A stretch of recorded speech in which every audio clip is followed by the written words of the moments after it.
आम्रपाली को जब सम्राट ने बताया कि समस्या का समाधान आग बंद करके मंथन करने से मिलेगा, तो आम्रपाली ने अपनी आंखें बंद कर ली और शांत चित्त से सोचने लगी।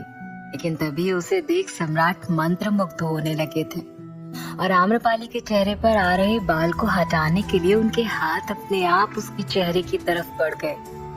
लेकिन तभी किसी चीज के गिरने की आवाज आई और आम्रपाली की आंखें खुल गई। जैसे ही उसने देखा कि सम्राट बिंबिसार के हाथ उसके चेहरे के सामने थे, तो वो चौंक गई। सम्राट भी कुछ बोल नहीं पाए और हड़बड़ाते हुए तुरंत अपने हाथ नीचे कर लिए। आम्रपाली ने उलझन में आकर कहा, आप क्या कर रहे थे भानु प्रताप जी? ये सब कुछ इतना अचानक हुआ था जिससे सम्राट को समझ ही नहीं आया कि वो क्या बोले। लेकिन उन्होंने बात पलट दी और आम्रपाली को दूसरी तरफ इशारा करते हुए कहा, वो आवाज? आम्रपाली, वो आवाज कहाँ से आई थी? चलिए चलकर देखते हैं क्या हुआ। ये बोलकर सम्राट तुरंत वहां से जाने लगे और एक सुकून की सांस लेकर आगे बढ़ गए। आम्रपाली कुछ देर वहीं खड़ी रही। वो असमंजस्य में थी कि थोड़ी देर पहले जो भी कुछ हुआ आखिर वो क्या था। लेकिन कुछ समझ नहीं आने पर सम्राट के पीछे पीछे वो चली गई। कुछ दूर आगे जाने के बाद उन्होंने देखा कि पानी से भरा एक घड़ा टूटा हुआ पड़ा था।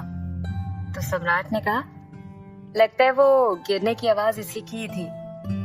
आम्रपाली उस घड़े को बड़े ध्यान से देख रही थी। फिर उसने इधर उधर देखते हुए कहा, लेकिन इस घड़े को गिराया किसने और यहाँ पर ये आया कैसे? सोम वहीं से कुछ दूरी पर खड़ा था और उन दोनों की तरफ देख रहा था। उसने सम्राट की तरफ घूरते हुए कहा, भानु प्रताप, तुम कांटे की तरह मेरे हृदय में चुभ रहे हो। मुझे पता है तुम्हें आम्रपाली जी के करीब आने का मौका चाहिए, लेकिन मेरे रहते तो मैं तुम्हें ये मौका कभी नहीं दूंगा। और एक म्यान में सिर्फ एक ही तलवार रह सकती है और वो हूँ मैं।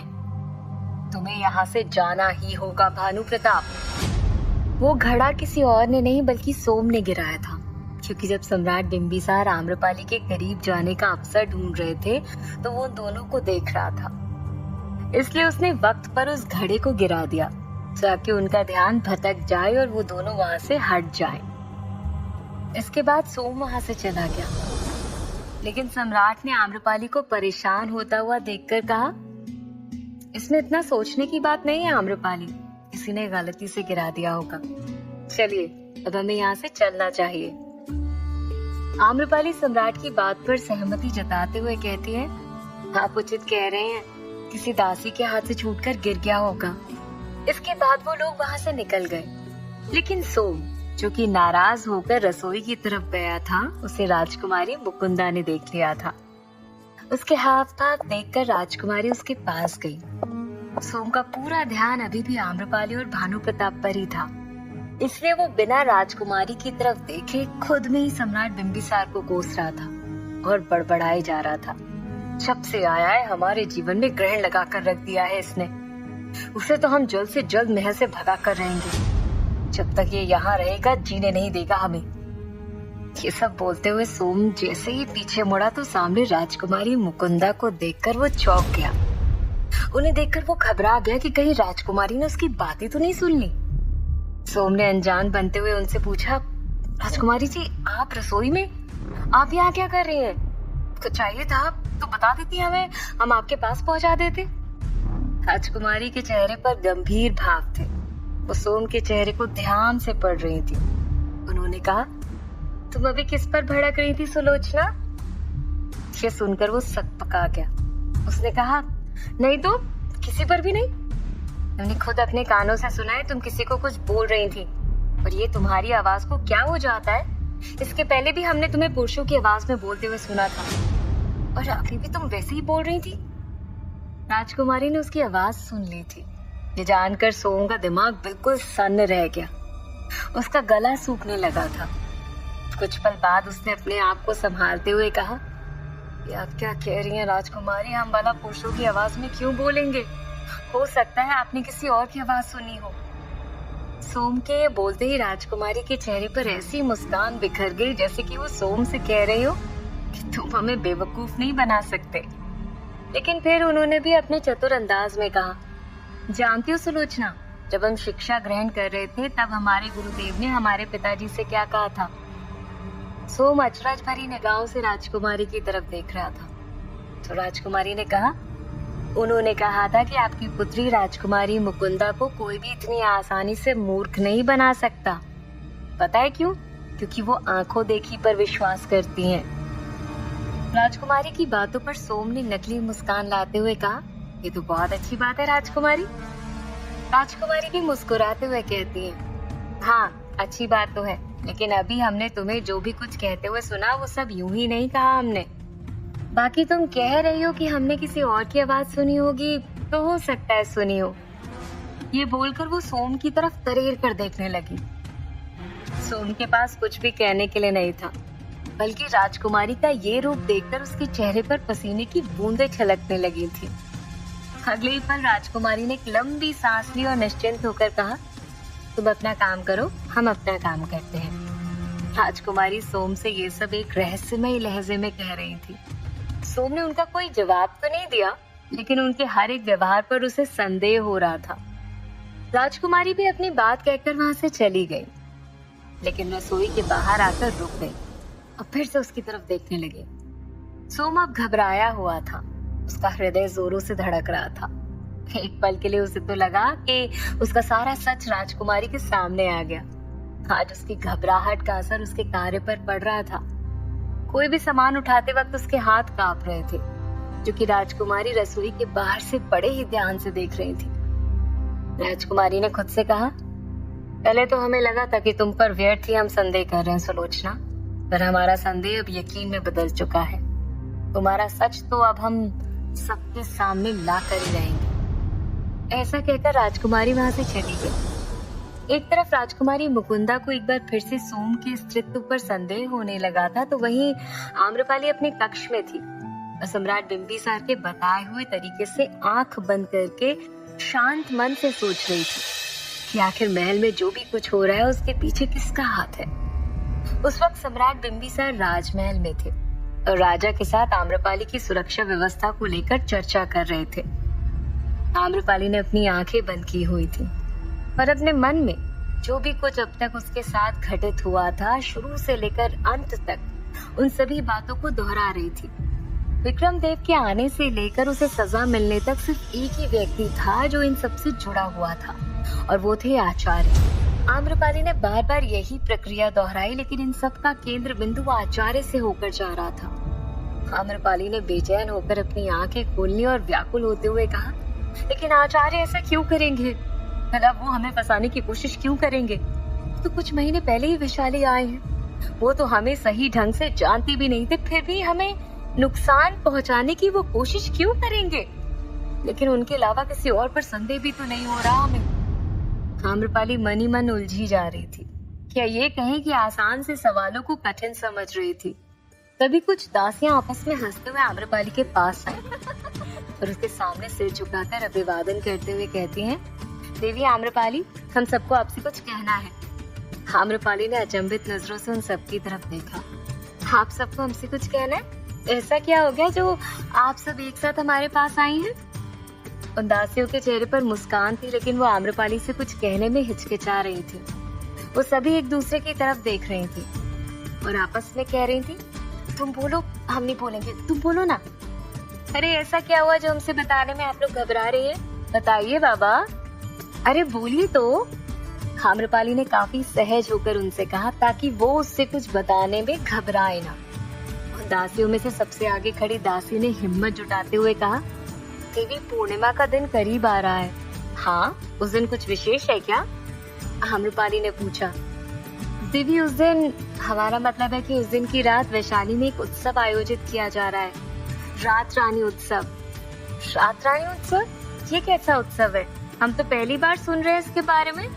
आम्रपाली को उस उत्सव के लिए जिज्ञासु होता देख उस दासी ने भी उत्सुकता के साथ कहा, अभी अभी शुरुआत हुई है उस उत्सव की। सुना है ये सिर्फ पूर्णिमा की रात को ही मनाया जाएगा और यहाँ सिर्फ युवतियाँ ही आमंत्रित होंगी। अच्छा, ऐसा क्या खास है उस उत्सव में? आम्रपाली ने शालीन आवाज में पूछा।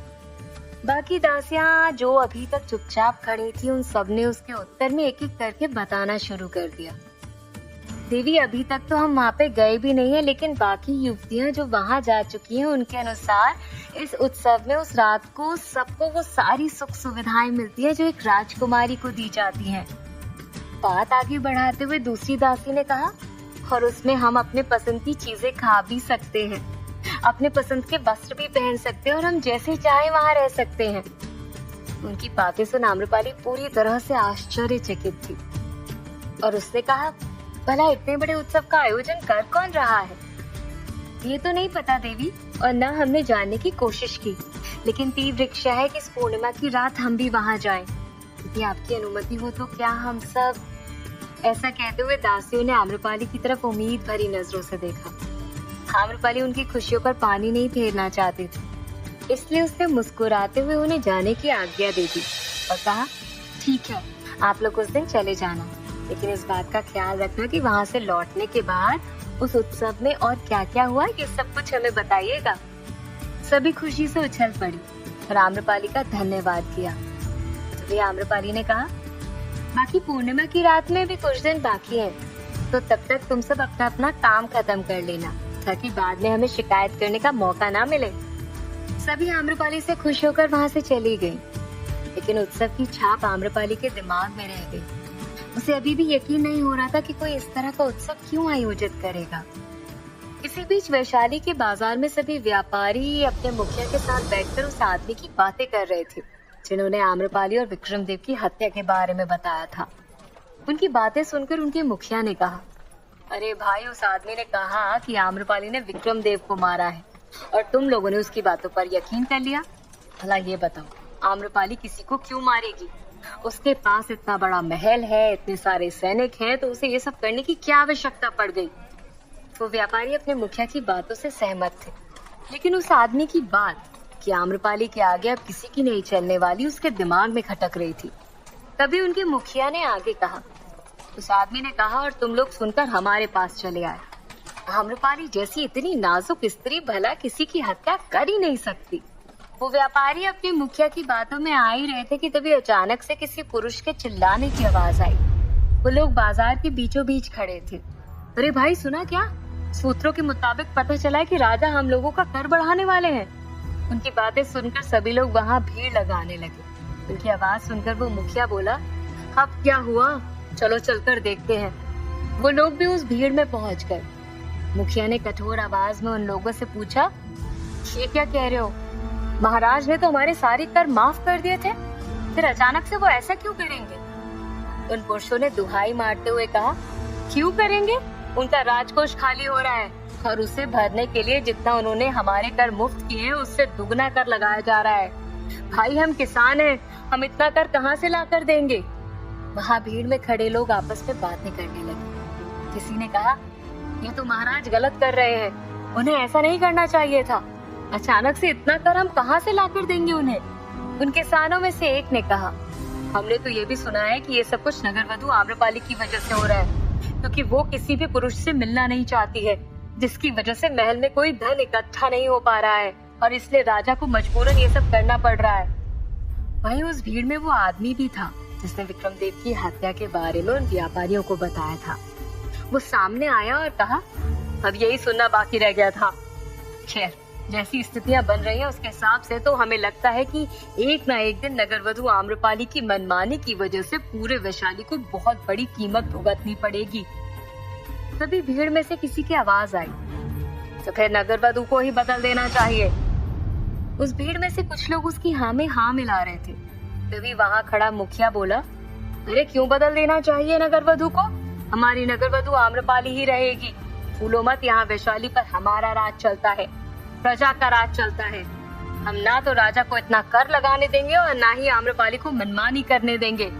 आम्रपाली को हमारी बातें माननी ही पड़ेंगी। तभी बाकी पुरुष ने भी मुखिया से कहा, लेकिन आप क्या करेंगे मुखिया जी? आपको याद है ना होली वाले दिन किस तरह राजा ने हमें वापस लौटा दिया था? मुखिया को याद था कि उस दिन वो लोग कैसे चुपचाप वापस लौट आए थे, क्योंकि उस वक्त भानु प्रताप ने उन सबका मुंह बंद कर दिया था। मुखिया ये बात जानता था कि भानु प्रताप वैशाली में नहीं है, लेकिन वापस लौट आया है उसे ये नहीं पता था। इसलिए दम भरते हुए उसने कहा, तब की बात कुछ और थी, तब गलती हमारी थी, हमने ही आम्रपाली का निर्णय स्वीकार किया था, इसलिए चुपचाप वापस लौटना पड़ा। लेकिन इस बार कुछ भी ऐसा नहीं होगा। एक तरफ एक बार फिर वैशाली के पुरुष राजा और आम्रपाली के विरोध में इकट्ठा हो रहे थे, तो वहीं दूसरी तरफ मगध साम्राज्य में रानी कौशला देवी को जब पता चला कि आचार्य एक बार फिर आम्रपाली को मारने में असफल हुए हैं, तो उनका क्रोध फूट पड़ा। उन्होंने कहा, इस सामंत को वैशाली भेजकर हमने बहुत बड़ी गलती कर दी। आम्रपाली को मारने का काम दिया था, ना कि वहां के राजा को, लेकिन इससे वो भी नहीं हो पाया। लगता है अब हमें अपनी उंगली टेढ़ी भी करनी पड़ेगी, तभी काम पूरा होगा। अब बातों से काम नहीं होने वाला है। इसके बाद रानी कौशला देवी ने एक पत्र उठाया और उसमें कुछ लिख दिया और फिर अपने गुप्तचर को बुलवाया और उस पत्र को देते हुए कहा, इसे जितनी जल्दी हो सके उतनी जल्दी आचार्य तक पहुंचा दो। आखिर क्या करने की सोच रही थी रानी कौशला देवी? उस रात रानी उत्सव का रहस्य आखिर है क्या? वैशाली के पुरुषों का विद्रोह क्या मोड़ लेगा? जानने के लिए सुनते रहिए।